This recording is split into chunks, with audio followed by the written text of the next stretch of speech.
आइए सुनते हैं मुंशी प्रेमचंद की कहानी बलिदान। एसआरबी की आवाज में। मनुष्य की आर्थिक अवस्था का सबसे ज्यादा असर उसके नाम पर पड़ता है। मौजे बेला के मंगरू ठाकुर जब से कांस्टेबल हो गए हैं, इनका नाम मंगल सिंह हो गया है। अब इन्हें कोई मंगरू कहने का साहस नहीं कर सकता। कल्लू अही ने जब से हल्के के थानेदार साहब से मित्रता कर ली है और गांव का मुखिया हो गया है, उसका नाम काल का दिन हो गया है। अब उसे कल्लू कहे तो आंखें लाल पीली करता है। इस प्रकार हरकचंद कुर्मी अब हरकू हो गया है। आज से 20 साल पहले उसके यहाँ शक्कर बनती थी, कई हल्की खेती होती थी और कारोबार खूब फैला हुआ था। लेकिन विदेशी शक्कर के आमदनी ने उसे मटियामेट कर दिया। धीरे धीरे कारखाना टूट गया, जमीन टूट गई, ग्राहक टूट गए और वह भी टूट गया। 70 वर्ष का बूढ़ा जो तकिएदार माचे पर बैठा हुआ नारियल पिया करता, अब सिर पर टोकरी लिए खाद फेंकने जाता है। परंतु उसके मुख पर अब भी इस प्रकार की गंभीरता, बातचीत में अब भी एक प्रकार की अकड़, चाल ढाल से अब भी एक प्रकार का स्वाभिमान भरा हुआ है। इस पर काल की गति का प्रभाव नहीं पड़ सकता। रस्सी जल गई पर बल नहीं टूटा। भले दिन मनुष्य के चरित्र पर सदैव के लिए अपना चिन्ह छोड़ जाते हैं। हरकू के पास अब केवल 5 बीघा जमीन है, केवल 2 बैल हैं, एक ही हल्की खेती होती है। लेकिन पंचायतों में आपस की कलह में उसकी सम्मति अब भी सम्मान की दृष्टि से देखी जाती है। वह जो बात कहता है बेलाग कहता है और गांव के अनपढ़ उसके सामने मुंह नहीं खोल सकते। हरकू ने अपने जीवन में कभी दवा नहीं खाई थी। वह बीमार जरूर पड़ता, कुवार मास में मलेरिया से कभी न बचता था, लेकिन 10-5 दिन से वह बिना दवाई खाए ही चंगा हो जाता था। इस वर्ष कार्तिक में बीमार पड़ा और यह समझ कर के अच्छा तो हो ही जाऊंगा, उसके कुछ परवाह न की। परंतु अब की जोर मौत का परवाह न लेकर चला था। 1 सप्ताह बीता, दूसरा सप्ताह बीता, पूरा महीना बीत गया, पर हरकू चारपाई से न उठा। अब उसे दवा की जरूरत मालूम हुई। उसका लड़का गिरधारी कभी नीम के सीखे पिलाता, कभी गुर्ज का सत, कभी गदा पूर्णा की जड़, पर इन औषधियों से कोई फायदा न होता था। हरकू को विश्राम हो गया और वह संसार से चलने के लिए आ गए। एक दिन मंगल सिंह उसे देखने आए। बेचारा टूटी खाट पर पड़ा राम नाम जप रहा था। मंगल सिंह ने कहा, बाबा बिना दवा खाए अच्छे न होंगे, कुनैन क्यों नहीं खाते? हरकू ने उदासीन भाव से कहा, तो लेते आना। दूसरे दिन कालिका दीन ने आकर कहा, बाबा 4 दिन कोई दवा खा लो, अब तुम्हारी जवानी के दिन थोड़े हैं कि बिना दवा दर्पण से अच्छे हो जाओगे। हरकू ने उसी मंद भाव से कहा, तो लेते आना। लेकिन रोगी को देख आना एक बात है और दवा लाकर देना उसे दूसरी बात है। पहली बात शिष्टाचार से होती है, दूसरी सच्ची संवेदना से। न मंगल सिंह ने खबर ली, न कालका दिन ने, न किसी तीसरे ही ने।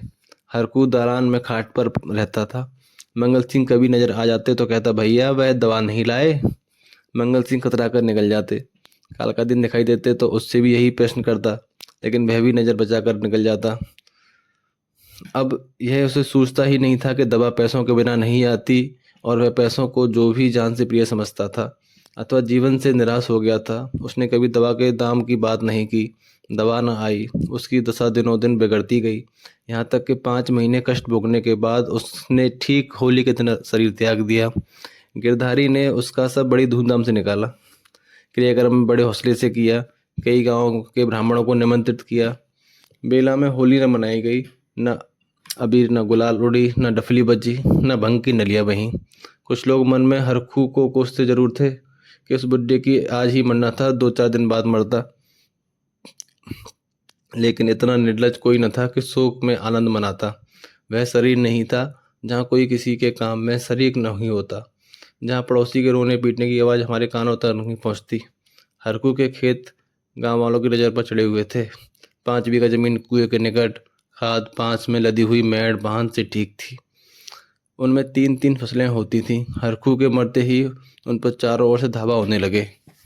गिरधारी जो हरखू का बेटा था ने क्रियाक्रम में फंसा हुआ था। उधर गांव के मनचले किसान लाला औकार नाथ को चैन न लेने देते थे। नजराने की बड़ी बड़ी रकमें पेश हो रही थीं। कोई साल भर का लगान देने पर तैयार था, कोई नजराने की दूनी रकम दस्तावेज पर लिखने पर तुला हुआ था। लेकिन औकार नाथ को सबको टालते रहते थे। उनका विचार था कि गिरधारी के बाप ने खेतों को 20 वर्ष तक जोता, इसलिए गिरधारी का हक सबसे ज़्यादा है। वह अगर दूसरों से कम भी नजराना दे तो उस खेती को नहीं चाहिए। अरस्तु जब गिरधारी क्रियाक्रम से निवृत्त हो गया, उसने पूछा, खेती के बारे में क्या कहते हो? गिरधारी ने रोक रखा, सरकार, इन्हें खेतों का तो आसरा है, जोतूंगा नहीं तो क्या करूंगा? ओंकारनाथ, नहीं, जरूर जोतो, खेत तुम्हारे हैं, मैं तुमसे छोड़ने को नहीं कहता। हरकू ने उसे 20 साल तक जोता, उन पर तुम्हारा हक है, लेकिन तुम देखते हो जब जमीन की दर कितनी बढ़ गई है। तुम 8 रुपये बीघे पर जोतते थे, मुझे 10 रुपये बीघे मिल रहे हैं, और नजराने के 100 अलग। तुम्हारे साथ रियासत करके लगान वही रखता हूँ, पर नजराने की तो रुपये तुम्हें देने पड़ेंगे। गिरधारी, सरकार, मेरे घर में तो इस समय रोटियों का भी ठिकाना नहीं है, इतने रुपए कहाँ से लाऊंगा? जो कुछ जमा जमी थी दादा के काम में उठ गई, अनाज कल्याण में, लेकिन दादा के बीमार हो जाने से उपज भी अच्छी नहीं हुई, रुपए कहाँ से लाऊं? ओंकारनाथ, यह सच है, लेकिन मैं इससे ज़्यादा रियायत नहीं कर सकता। गिरधारी, नहीं सरकार, ऐसा न कहिए, नहीं तो हम बिना मारे मर जाएंगे। आप बड़े होकर कहते हैं तो मैं बैल बचिया बेचकर 50 रुपये ला सकता हूँ, इसमें वेसी की हिम्मत मेरी नहीं पड़ती। ओंकारनाथ चिढ़कर बोला, तुम समझते हो कि हम ये रुपए लेकर अपने खेत घर में रख लेते हैं और चैन की बंसी हो जाते हैं, लेकिन हमारे ऊपर जो गुजरती है हम भी यहाँ जानते हैं।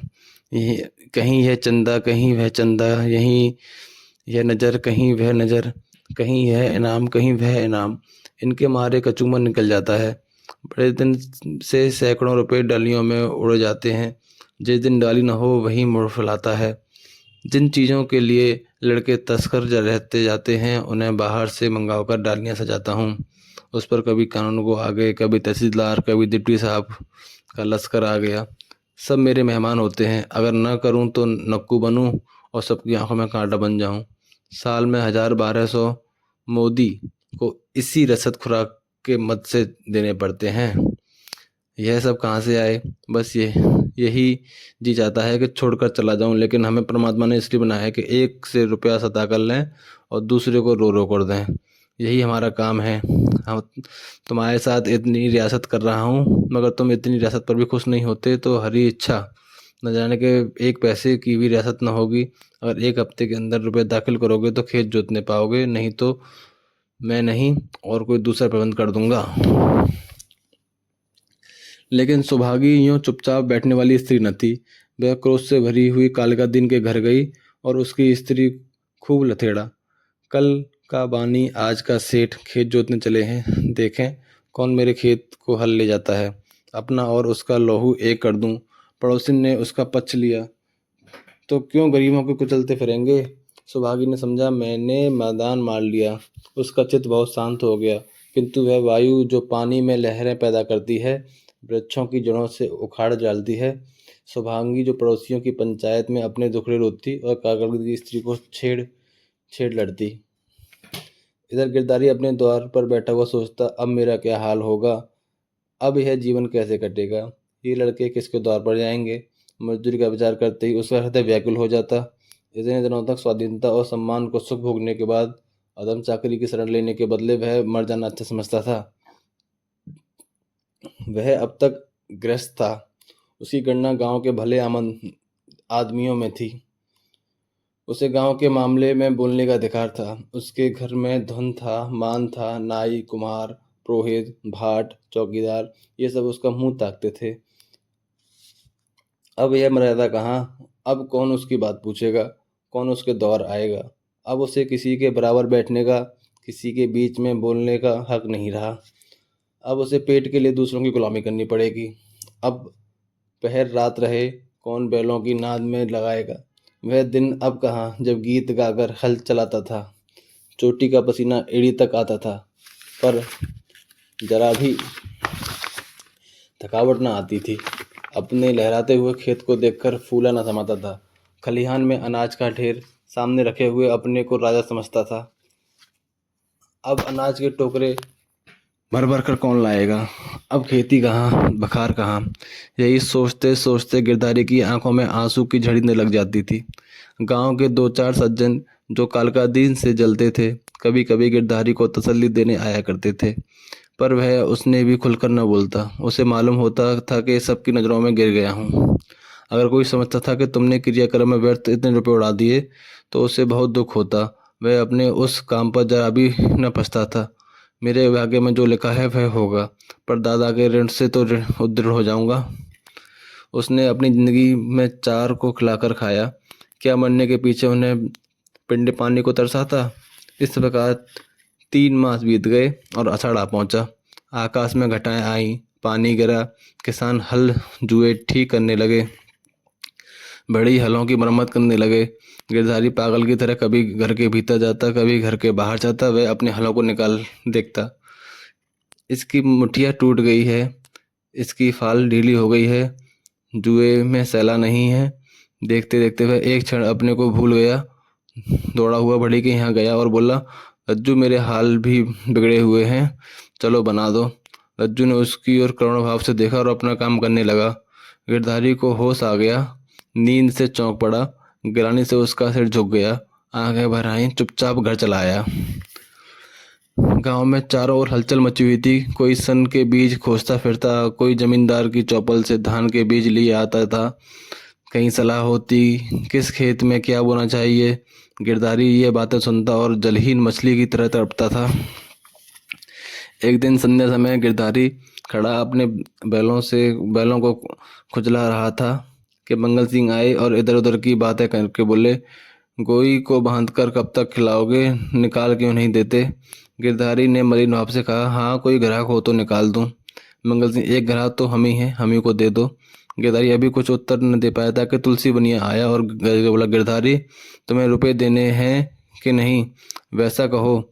3 महीने से हील हवाला करते चले आते हो, अब कौन खेती करते हो कि तुम्हारी फसल को अगोरे बैठे रहे हैं। गिरधारी ने दीनता से कहा, साहा जैसे इतने दिनों माने हो आज और मान जाओ, कल तुम्हारी एक एक कौड़ी चुका दूंगा। मंगल और तुलसी के इशारों से बातें की और तुलसी भुनभुनाता हुआ चला गया।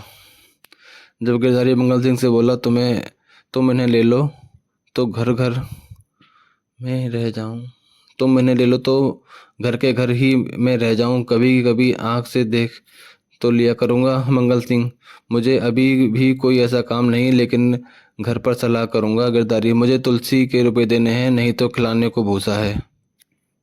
मंगल सिंह, यह बड़ा बदमाश है, कहीं नालिश न कर दे। सरल हृदय गिरधारी धमकी में आ गया। काला कुशल मंगल सिंह को सस्ता सौदा करने का अच्छा अवसर मिला। 80 रुपये की जोड़ी 60 रुपये में ठीक कर ली। गिरधारी ने अब तक बैलों को न जाने की आशा से बांधकर खिलाया। आज आशा का वह कल्पित सूत्र भी टूट गया। मंगल सिंह गिरधारी की घाट पर बैठे रुपए गिन रहे थे और गिरधारी बैलों के पास विस्मयादय नेत्रों से उनके मुंह की ओर ताक रहा था। आह, ये मेरे खेतों के कमाने वाले, ये मेरे जीवन के आधार, मेरे अन्नदाता, मेरी मान मर्यादा की रक्षा करने वाले, जिनके लिए पहर रात से उठकर छांटी काटता था, जिनके खली दाने की चिंता अपने खाने से ज़्यादा करता था, लेकिन जिनके लिए सारा दिन हरियाली उखाड़ा करता था। ये मेरी आशा की 2 आंखें, मेरे इरादे के 2 तारे, मेरे अच्छे दिनों के 2 चिन्ह, मेरे 2 हाथ अब मुझसे विदा हो रहे हैं।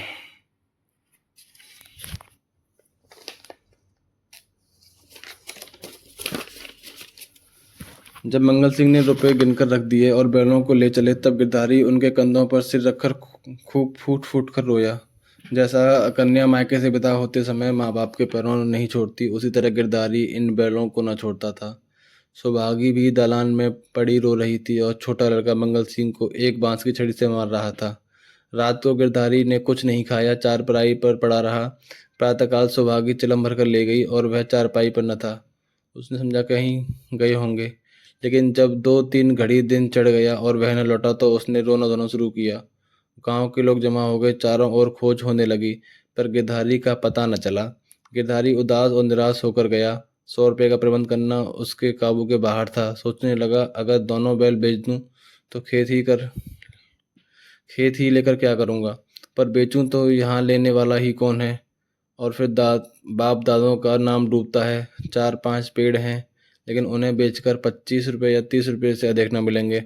उधार लूं तो देता कौन है। अभी बनिए के 50 रुपये सिर पर चढ़े हैं, वह एक पैसा भी न देगा। घर में गहने भी तो नहीं है, नहीं उन्हीं को बेच लेता। ले देकर एक हंसली बनवाई, वह भी बनिए के घर पड़ी हुई है। साल भर हो गया, छुड़ाने की नौबत न आई। गिरधारी और उसकी स्त्री सुहागी दोनों ही इसी चिंता में पड़े रहते हैं, लेकिन कोई उपाय न सूझता था। गिरधारी को खाना पीना अच्छा न लगता, रात को नींद न आती। खेतों के निकलने का ध्यान आते ही उसके हृदय में हुक सी उठने लगती थी। हाय, यह भूमि जिसे हमने बरसों जोता, जिसे खाद से पाटा, जिसमें मेड़े रखी, जिसमें मेड़े बनाई, उसका मजा अब दूसरा उठाएगा। वे खेत गिरधारी के जीवन का अंश हो गए थे। उसकी एक एक उंगली भूमि उसके रक्त से रंगी हुई थी। उनके एक एक परमाणु उसके पसीने की तरह हो रहा था। उसका नाम उसकी जिह्वा पर उसी तरह आते थे जिस तरह अपने तीनों बच्चों का। कोई 24 को, कोई 22 था, कोई नालवे सा, कोई तलैया वाला। इन नामों के स्मरण होते ही खेतों का चित्र उसकी आंखों के सामने खिंच जाता था। वह इन खेतों की चर्चा इस तरह करता मानो वे सजीव हैं, मानो उनके भले बुरे के साथी हैं। उनके जीवन की सारी आशाएं, सारी इच्छाएं, सारे मंसूबे, सारी मिठाइयाँ और हवाई किले इन्हीं खेतों पर अवलंबित थे। इनके बिना बहु जीवन की कल्पना ही नहीं कर सकता था, और वे सब हाथ से निकल जाते हैं। अब घबराकर घर से निकल जाता और घंटों खेतों की मेड़ों पर बैठा हुआ रोता, मानो उनसे विदा हो रहा है। इस तरह सप्ताह बीत गया और गिरधारी रुपए का कोई बंदोबस्त न कर सका। 8वें दिन उसे मालूम हुआ कि कल का दिन के 100 रुपये नजराने देकर 10 रुपये बीघे पर खेत ले लिए। गिरधारी एक ठंडी सांस ली। एक क्षण के बाद उसने दादा का नाम लेकर बिलख बिलख कर रोने लगा। उस दिन घर में चूल्हा नहीं जला, ऐसा मालूम होता था मानो हरकू आज ही मरा है। संध्या हो गई, अंधेरा छा रहा था। सुबागी ने दिया जलाकर गिरधारी के सिरहाने रख दिया और बैठी द्वार की ओर ताक रही थी। सहसा उसके पैरों की आहट मालूम हुई। सुबागी का हृदय धड़क उठा। वह दौड़कर बाहर आई, इधर उधर ताकने लगी। उसने देखा कि गिरधारी की बैलों की नाद के पास सिर झुकाए खड़ा है। सुभागी बोल उठी, घर आओ, वहाँ खड़े क्या कर रहे हो? आज सारे दिन कहाँ रहे? यह कहते हुए वह गिरधारी की ओर चली। गिरधारी ने उत्तर न दिया। वह पीछे हटने लगा और थोड़ी दूर जाकर गायब हो गया। सुहागी चिल्लाई और मूर्छित होकर गिर पड़ी। दूसरे दिन काल का दिन हल लेकर अपने नए खेत पर पहुंचे। अभी कुछ अंधेरा था। वह बैलों को हल में लगा रहे थे कि एकाएक उन्हें देखा कि गिरधारी खेत की मेड़ पर पड़ा है। वही मिर्जई, वही पगड़ी, वही सोटा। काल का दिन ने कहा, अरे गिरधारी, मर्दे आदमी, तुम यहाँ खड़े हो? और बेचारी सुहागी हैरान हो रही है, कहाँ से आ रहे हो? यह कहते हुए बैलों को छोड़कर गिरधारी की ओर चले। गिरधारी पीछे हटने लगा और पीछे वाले कुएं में कूद पड़ा। कालका दिन ने चीख मारी और हल बैल वहीं छोड़कर भागा। सारे गांव में शोर मच गया। लोग नाना प्रकार की कल्पनाएं करने लगे। गिरधारी को कालका दिन को गिरधारी वाले खेतों में जाने की हिम्मत न बढ़ी। गिरधारी को गायब हुए 6 महीने बीत चुके हैं। उसका बड़ा लड़का अब ईंट के भट्टे पर काम करता है और 20 रुपये महीना कमाता है। अब वह कमीज और अंग्रेजी जूते पहनता है। घर में दोनों जून तरकारी पकती है और जौ के बदले गेहूं खाया जाता है। लेकिन गांव में उसका कुछ भी याद नहीं है। अब वह मजूर है। सुभागी अब पराए गांव में आए कुत्ते की भांति दिखती फिरती है। अब वह पंचायत में भी नहीं बैठती। अब वह मजूर की माँ है। काल का दिन ने गिरधारी के खेतों से इस्तीफा दे दिया है, क्योंकि गिरधारी अभी तक अपने खेतों के चारों तरफ मंडराया करता है। अंधेरा होते ही वह मेड़ पर आकर बैठ जाता है और कभी कभी रात को उधर उधर से उसके रोने की आवाज़ सुनाई देती है। वह किसी से बोलता नहीं है, किसी को छेड़ता नहीं। उसे केवल अपने खेतों को देखकर संतोष होता है। दिया जलने के बाद उधर का रास्ता बंद हो जाता है। लाला अमरनाथ बहुत चाहते हैं कि यह खेत उठ जाएं, लेकिन गांव के लोग उन खेतों को नाम लेते डरते हैं।